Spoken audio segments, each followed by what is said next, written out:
I have been selling this book, Zanazli and Wan Chun Hong's Guide to Indie Filmmaking, which is published by MPH. For a while now. It's a really good book if you want to be a filmmaker, whether it's for YouTube, social media, TV, film, cinema, whatever. This is the book to get. I'm going to make it more accessible and more affordable to all of you because I believe that everybody needs to become a filmmaker. The more filmmakers we have in the world, I think this world will be a better place to live in. Now it's available as an electronic book download on my website. I'm going to link it here. It's really cheap, it's really affordable. It's only 5 ringgit if you want to get the ebook version. Okay, 5 ringgit. It doesn't really cost much, right? It's just a little bit of something for me. I mean, it did take a lot of work to write. Each chapter of this book talks about one part of the filmmaking process. And for each chapter as well, I interview a local filmmaker. It's only 5 ringgit. It's only 5 ringgit. You're watching and listening to the Fat Bidin Film Club, and I'm assuming I'm Zanazli. And I'm Musyrik. As usual, we watch a local film every week and we review it. And this week, we're matching. What? Our baju matching. Get a like room. Couple like that. Get a room lah, eh. Get a room lah. Okay, anyway, we're watching Mushrik on the premiere day, where it's showing at weird timings at weird cinemas. Mushrik. So again, not Mushrik. all local films are created equal. But the bad ones, if it's gets But this we kind don't of know if it's bad. What if it's like a fucking wonderful film? Okay, bye.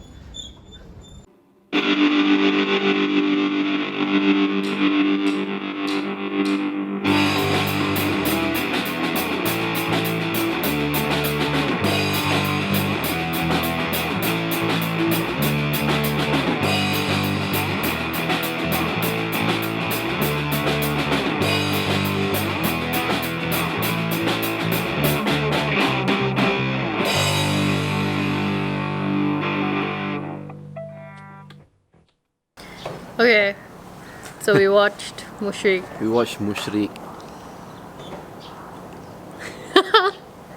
It's directed by Arjun Upal. And stars Ariel Zafriel. Yeah, Ariel Zafriel. That we haven't seen in a while. Yeah. I've only seen him on social media promoting his and his wife's business. Products, yeah. We think he's a pretty good actor. There's Ashraf Muslim, who I directed way back in 2006 in a sitcom called Impian Iliana. Still remember or not? Ashraf Muslim. He's a baller, like me. Okay. So what's the film about? I don't know, you tell us. It's about Mushriks.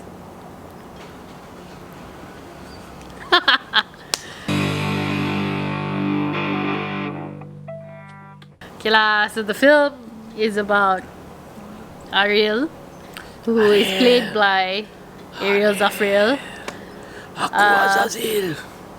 He is seen at the beginning breaking up with some woman, and then he's breaking up with. He basically divorced her. A woman comes to get angry with him. He divorced her, and then he's already married someone else and has a kid, and he's basically a dick lah. I don't know how else to describe it other than he's an asshole. And then after that, some shit starts happening to his family lah. He starts hearing voices. The voices make him accidentally kill his wife. Intentionally kill his wife. No, accidentally. He didn't mean it. Abang tak sengaja, dia cakap. But he gets really mean-tempered. He's kind of an asshole. He's always trying to kill his daughter. He's always trying to kill his daughter. Giving her peanut butter. Giving peanut butter because she's allergic to nuts. And constantly giving her peanut butter. Yeah, so ding dong, ding dong. Yeah. It's true. Yeah. It's the most brutal way to kill someone. It was a key plot point. Give the person peanut butter. Anyway, so ding dong, basically he kena buat lah. But then it turns out pada buka juga because he buat that girl first, his first wife. So it's all somebody buat this person, buat that person, buat this person, buat that person. And then Ashraf Muslim comes in because he's the ustad, you know. Yeah, save everybody with the Al-Fatihah. Saya mengamalkan perubatan Islam. But he saves everybody with the Al-Fatihah. That's what's important. And you think he's a very good looking ustad, right? I think he is dude. That ustad could get it. Like, I might still have his number from 2006. Damn. he could get it, man. He's got strong Ip Man vibes, we felt. Because of his clothes. Of his clothes. He's always wearing like a jubba, and he's always very like serious and stoic, you know. And he recites the Ayat Quran very seductively. A'udzubillahi minasyaitanirrajim. Very. Bismillahirrahmanirrahim. It was very. Qul huwallahu So now ahad. you're interrupting me with the words of God. Because the word of God cannot. Words of God cannot with be. the words of man. So Words now of you're God cannot be. interrupting me with the words of God. Words of God cannot be Alright, what you okay, know. fine. Cannot be. What's the word? Okay, and then. I saw your eyeballs go up there, so I'm trying to see. Azazil! Azazil! Okay, go on. You know Achilles is waking up, right?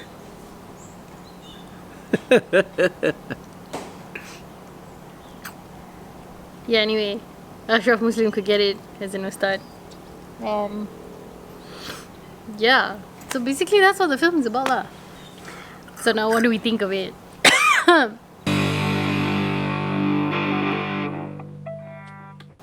Other than the fact that Ashraf Muslim is a very seductive Muslim in this film, and Ariel Zafril continues to be, I felt, quite a strong actor.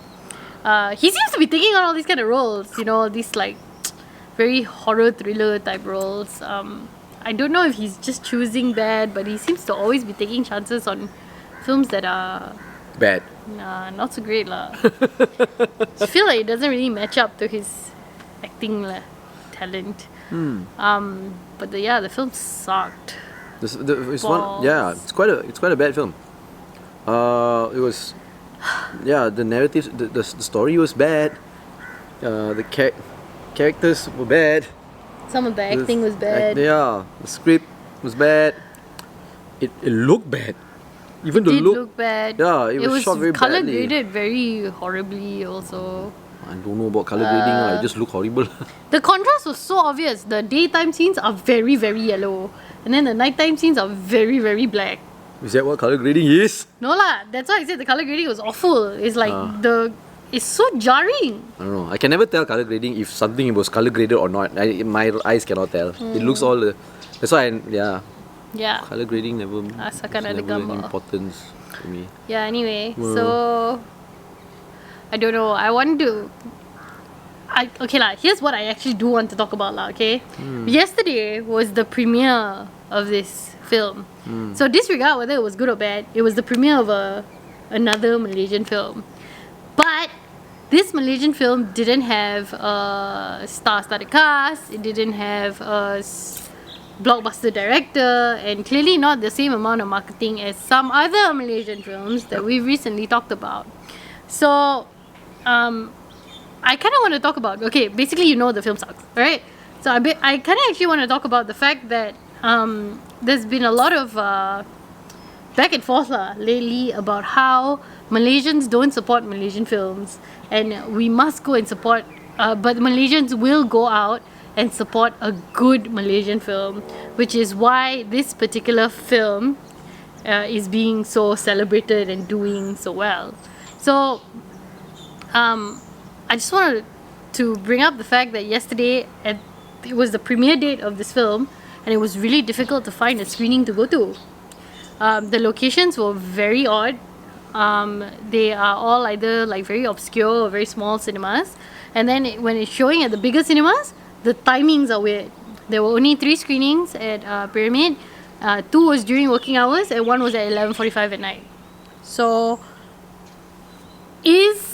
are Malaysians really going out to support this celebrated Malaysian film, and we're doing it because it's a good film? Or is it just that this film has been positioned in such a way that it's accessible in terms of screenings and timings and locations, and it's been marketed well, I want to say well. I was going to say over the top. Marketed very well. It's marketed very well. Yeah. So, is it really fair to the Malaysian film industry that not all Malaysian films get at least some same benchmark of coverage. I mean, yes, there's a 2-week wajib tayang, but the wajib tayang doesn't, it's too general. You need to screen for 2 weeks, but if I screen at just one cinema for the whole 2 weeks, I'm still screening for 2 weeks. Right. There's not enough gatekeeping or guidelines to make sure that actually all Malaysian films get the same amount of exposure. So good films, like actually even older good films like Want to Jaga, Fly by Night, this came out again when Want to Jaga was also playing in the cinema. There were a lot of people who wanted to watch it, couldn't go see it because there were limited amount of screenings and the timings were really, really off. And like, you know, most recently also Split Gravy, they don't get the same amount of time or halls or screenings as this one very celebrated Malaysian film. So, yeah. I have a response to that. Okay, go for it. I don't support Malaysian films just because it's Malaysian films. I will support it if it's good. If it's horrible, and I'm not going to support it. Like in our reviews, if it's bad, we say it's bad. Yeah. And we spoil the whole bloody film because we think it's bad. Like this film, Mushrik, yeah, this Mushrik is really horrible. Bad. Now, there is a big role when it comes to marketing and promotions and distribution when it comes to film. Now, everybody already knows, and this is thanks to Takib for writing about this. And actually, even if you go and see, Shamsul Yusof has been going on different talk shows on YouTube and even on TV, talking about how Mat Kilau is being marketed and the budget that has been put in, right? They have allocated a substantial amount to marketing and promotions to the film. And because of that, when they distribute the film, these cinemas, they have confidence that the film will sell because it's visible, it's visual, everybody knows, there's awareness about the film. So they are more than willing to give the important slots to the film because they know people will come because the movie is visual, it's there, people know about it, and I guess the feedback shows that people want to watch. So it's a business, right? So they will make sure that okay, right, we'll take a risk. We'll take out Jurassic World from a prime spot and put Mat Kilau because Mat Kilau might do well. Now, a film like Mushrik, I didn't know about the film until this week. We were looking for a film to review. Look through cinema.com.my. Oh, hey, wait, got Malay. Oh, fine, got one, let's go do. I've never heard of the film. So where was there any budget allocated to market the film, to promote the film? And if there's nothing being done to promote the film, how will you then convince the cinemas to give the important slots where they can actually make money? Now, they're coming out of a pandemic where they've been losing so much money, MBO closed down even. Can they afford to then take a risk with a film that nobody has heard of and they're not even sure if people will come and watch? You know what I mean? Yeah. So then it kind of becomes like film classism in a way. It's capitalism. Yeah, no, capitalism is one thing, but when we're talking about the marketing thing and we're talking about marketing Malaysian films, there are bodies in place that are supposed to be pushing this film industry. Why are these bodies not allocating funds to promoting Malaysian films throughout the year equally? Oh, you know what I mean? Yeah, but like, it's not the bodies though. I know it. It's the production companies and the distributors who manage the funds. Yeah, but the production companies only they do it X wrongly. amount of money. You know what I mean? There's a difference between the amount of money that Shamsul Yusuf has and this director, for example. Yeah. So have you heard of Upal? Yeah. You know what I mean? Never mind lah. Yeah. My point is, if we're going to say that we need to support Malaysian films, we also need to support Malaysian film exposure lah, which includes the marketing lah. And that there are just too many tiers of inequality at play here. So it pisses me off when a film that is actually not very good is being celebrated as a very good Malaysian film, which is why Malaysians are going out to watch it, when it's actually not true. It's just a marketing ploy. A lot of people who are coming out from watching it aren't happy with it anyway. Fine, Mushrik, unfortunately, is the example being used because we went to see it on the premiere day. The film itself doesn't deserve to be marketed. Anything. It doesn't deserve anything. It's horrible. Because it's horrible. But what if it was actually a good film? What if there was a good Malaysian film that was out there that isn't getting the funding, that isn't getting the marketing and the promotion and distribution that they need, and because of that, like Want to Jaga, and because of that, people miss out. But okay, from experience, these production companies sometimes feel a little bit holier than thou, and they say all the money must go to the art of filmmaking. Don't waste it on anything else.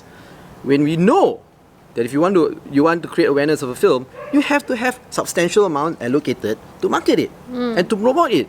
But a lot of these, so-called art filmmakers, they want to put all the money into making the film.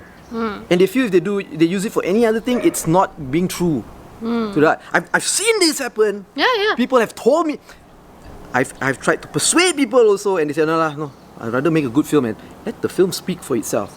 We all know any film industry or market in the world requires marketing and promotion. Look at Hollywood. Good films in America also don't get good exposure because Hollywood has the budget. And Hollywood, they will give the budget to bankable filmmakers. If you are not bankable, they're not going to give it to you. And if there are like government agencies that give the funds, right? Okay, give the funds, manage it properly. The people who are receiving the funds, manage it properly. We get funds for our films. We get funding and what for our films, right? It's not a lot. Why? Because we are who we are. We're not Shamsul Yusof. I'm not going to get 8 million to make a film. You know what I mean? Why? I don't have a movie that's a blockbuster hit. So people want to give the funds also. Like, yeah, I make movies. No, he has blockbuster. Movies. Yes. Sorry, Shamsul. Sorry, Sol. Nanti kena lagi belanja kopi, but yeah, you know what I mean? So I admit that there is a lot of inequality happening, but we can also discount the fact that it needs to be good lah to be promoted. You know what I mean?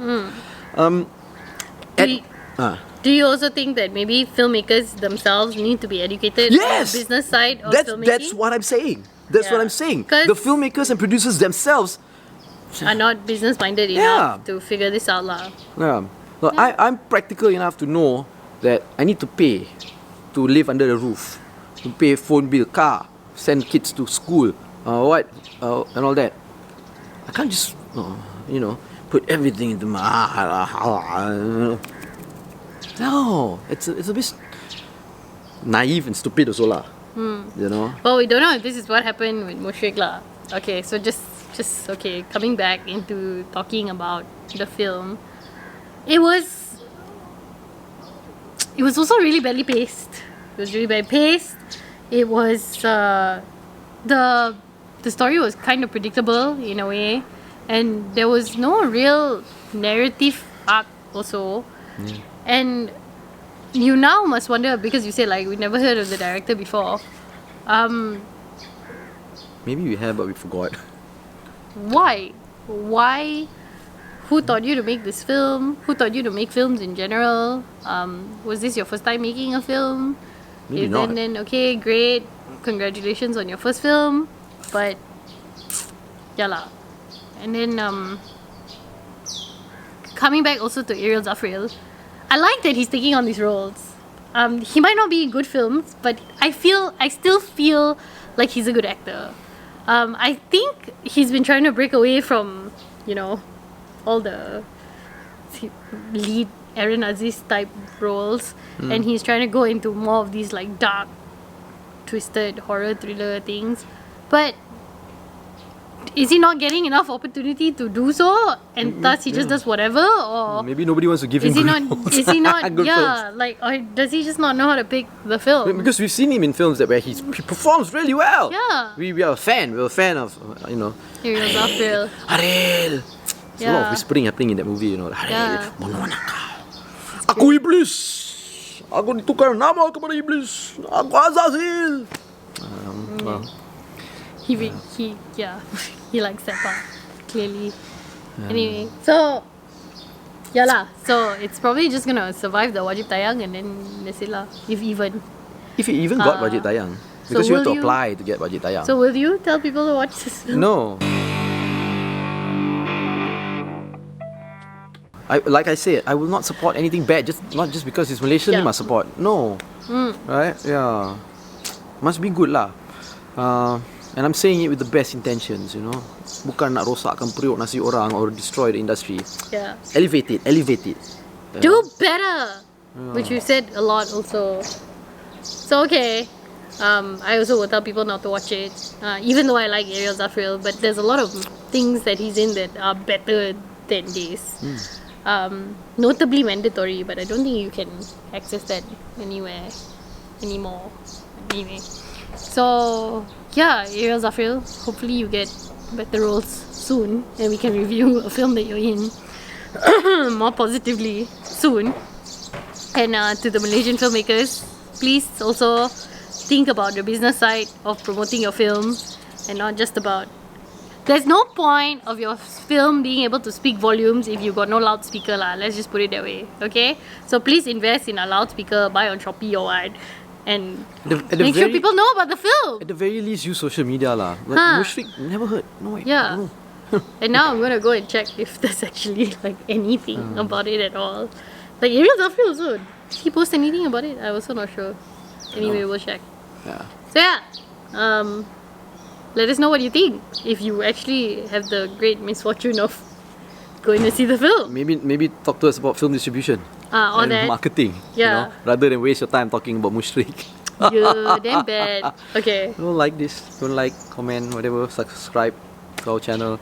Follow us on all our social media platforms at Fat Bidin, or go to fatbidin.com to get everything. I'm assuming I'm Zan Azli. And I'm Shirley Bustaman. You've been watching and listening to the Fat Bidin Film Club. And I'm assuming I'm Zan Azli. And once again, I'm Shirley Bustaman. And you've been watching and listening to the Fat Bidin Film Club.